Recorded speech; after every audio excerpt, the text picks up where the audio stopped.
Ang liit naman ng kita ko, hindi naman ako makapag-ipon at makapag-invest. Ano ang i-invest ko? Utang? Kung gusto niyo matuto kung paano kayo yumaman kahit maliit lang ang iyong kita, nako, you got to watch this video. Videos that will make you wealthy and debt-free. Nanoyerdis Chinkitan, ang iyong pambansang wealth coach. Thank you very much for supporting this channel. And I'm really so blessed that you are part of this movement, itong Iponaryo movement. That's the reason why kung kayo first time, hindi pa kayo naka-join sa Iponaryo movement, mag-subscribe na kayo sa channel na ito. Ang usapan po natin ay paano ba tayo yayaman kahit na maliit ang ating kita. Naku mga friendship, ako ay super excited and I want you to get a piece of paper and I want you to take down notes. Kung maintindihan nyo tong konsepto na isi-share ko po sa inyo, this will literally change the way you think, change the way you behave. It would change talagang yung perspective mo sa buhay. Mind-blowing to, mind-blowing. Sa eskwelahan, tinuturuan po tayo na kailangan maganda daw ang ating IQ. Ang ating, ibig sabihin IQ, intelligent quotient.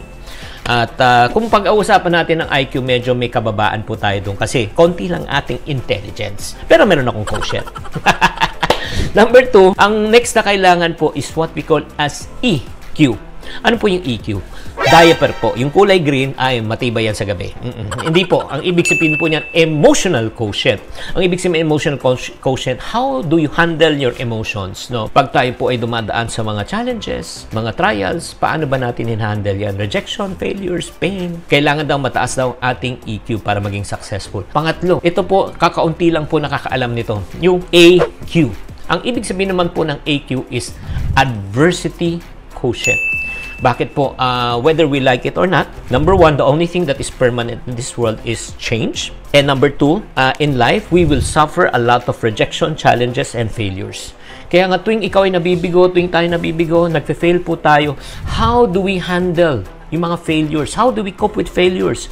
How do we bounce back? Ito yung pinatatawag na adversity quotient. Kailangan mataas po. Pero alam nyo, kahit na mataas pong ating IQ, ang ating EQ, ang ating AQ, pero pag wala ka nito, nako mga friendship, niwala ka, hindi ka pa rin yayaman. At ito pong sa akin, isa sa pinakamahalaga ay tinatawag nating FQ. Ang ano ibig sabihin ng FQ? It's called financial quotient. For me, ang financial quotient, this is the currency of knowledge. Kung meron tayong pera, talagang physical money, pero kailangan meron din tayong FQ kasi yung FQ ang gagawa talaga ng pera. So, if you have a poor financial quotient, chances are, ito yung reality mga friendship, you will also have a poor financial life. But if you have a rich financial quotient, you will have a rich financial life. Kaya nga ang tanong ko po sa inyo na nakikinig po ngayon, how much do you know? Gaano karami ang kaalaman mo? Mas madaling magnegosyo pag alam mo na? Mas madaling mag-invest pag alam mo na? Mas madaling mag-manage pag alam mo na? So, yun ang tanong ko. How much do you know? Pero may nagsasabi sa inyo, Chinky, marami na akong alam. Good. Pero ito ang tanong ko next. How much of what you know is proven and effective? Yung alam mo ba sa buhay, ina-apply mo ba? Yung ina-apply mo ba ay effective at may nangyayari resulta? Kung may mga magagandang nangyayari na sa buhay mo, kumikita ka na maayos, tinatamaan mo na financial target mo, wala ka ng utang, meron ka ng emergency fund, may investment fund ka na. In other words, congratulations! Tama na tama yung iyong alam sa FQ. Talagang bilib na bilib ako sa inyo. Pero kung ang claim mo, marami kang alam, pero wala pa rin nangyayari sa buhay mo. Wala na akong comment. Alam nyo sa panahon ngayon, what you don't know will make you poor and broke. Kaya kailangan taasan po natin ang ating FQ. Ang tanong ko po sa inyo, gusto mo bang taasan ang inyong FQ, yung financial quotient? Ito na, tingnan po natin, yung mga financial quotient na matataas, si Henry C., si Gokong Wei, si Lucio Tan, si Andrew Tan, Maddie Villar, matataas mga FQ niyan. And then, let me ask you this question. Aside from matataas ang FQ ng mga taong ito, what do all of these people have in common? Sagot nga sa comment section. Ano po yung common denominator nila? Yes, lahat po sila ay mayayaman at bilyonaryo. Next question. Paano ba sila yumaman at naging bilyonaryo? Ito next question ko sa inyo. Ilan ang source ng income ng mga taong ito? Ilan ang source or sources? Isa? 2, 3, 4, 5, o baka lagpas sa 10. In other words, my friendship, para dagdagan po natin ang ating FQ, kailangan po sundan natin ang diskarte ng mga mayaman na ito. They have multiple sources of income. Do you agree? Name me 1 billionaire na iisa lang ang source of income. Wala. Diba? Lahat sila. Multiple. Bakit po? Kasi pag multiple sources of income mo, you can protect yourself from unforeseen financial emergency. Lalo nung panahon ng COVID, kahit bumaksak ang iyong negosyo na isa, meron ka pang pantapal. And then number 2, pag multiple source of income mo, you can scale faster. Madali. Madali gumawa ng desisyon. And then less pressure pa sa monthly bills mo kasi wala kang isipin. Kahit na humina ang iyong trabaho, pero meron ka pang kinikita, sisiyo lang sa'yo. At ang ganda niya, pag multiple sources ang income mo, magkakaroon ka ng more time, more opportunities, more security, more choices, more control, and more peace of mind. Ang tanong ko, friendship, gusto mo ba yun? Yung mga gusto po, pakitype ng gusto sa comment section. Pero hindi pa tayo tapos. Medyo hahabaan ko po tong episode na ito. Please, tapusin nyo to na kung magpapasalamat kayo kung tatapusin nyo tong episode na ito. Ito yung reality. But having multiple sources of income is not enough for you to become wealthy.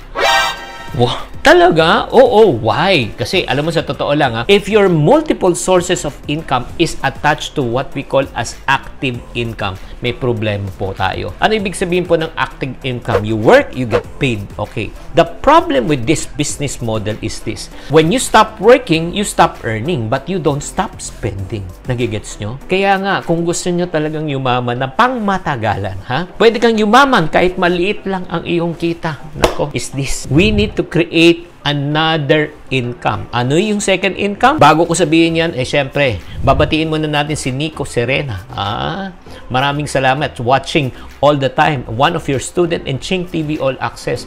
Si Janet Club, malaking tulong daw sa panonood. At si Kurt Olano, marami daw natututunan sa channel na ito. Ang kailangan po natin makreate is what we call as passive income. Ang ibig sabihin ng passive income is this: even if you stop working, your sources of income will never stop. Kahit tulog ka, kikita ka. Kahit nagbabakasyon ka, kikita ka. Kahit na nasa CR ka, kikita ka. Woo! You have the ability to earn money even if you stop working. I love that, no?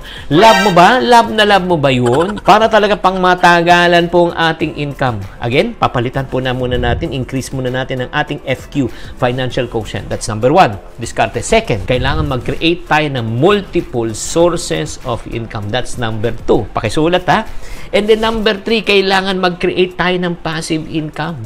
Ano ba yung mga passive income na yan, Machinky? Maraming passive income po yan. Mami, i-reveal ko na lang sa inyo towards the end. So, ito po sasabihin ko po sa inyo. Diba? Ano pong goal po natin para gumanda ang ating buhay? Our goal is to move our income from active income to passive income. Okay. Ulitin ko active to passive. Lalo na mga kababayan kong OFWs na kumikita na malaki. Yes, nagtatrabaho ka, kumikita ka. Pero itong tanong ko, pag nagbalik ka dito sa Pilipinas at hindi ka na nagtatrabaho sa abroad, so sweldo ka pa ba ng malaki? O isipin mo yan, ay di, wala na. Ay ano mangyayari sa ipon mo? Dahang-dahang mauubos. Kaya para hindi maubos, let me encourage you, don't miss this part. Ito po, 100% ang active income. Ito yung diskarte. Transfer natin 90-10 dito sa passive, 80-20, 70-30, 60-40, and then 100%. Sana dumating ang panahon, karamihan, majority ng income natin na sa passive income na. Woo! Pwede ka na mag-retire, pwede ka na kuya-kuya-kuy, pwede ka na tumigil. Tuloy-tuloy pa rin ang pagpasok ng income. The earlier you and I move our income from active to passive, the earlier you can enjoy life and retire. Gusto mo ba yun? Gusto ko! Gusto ko yun!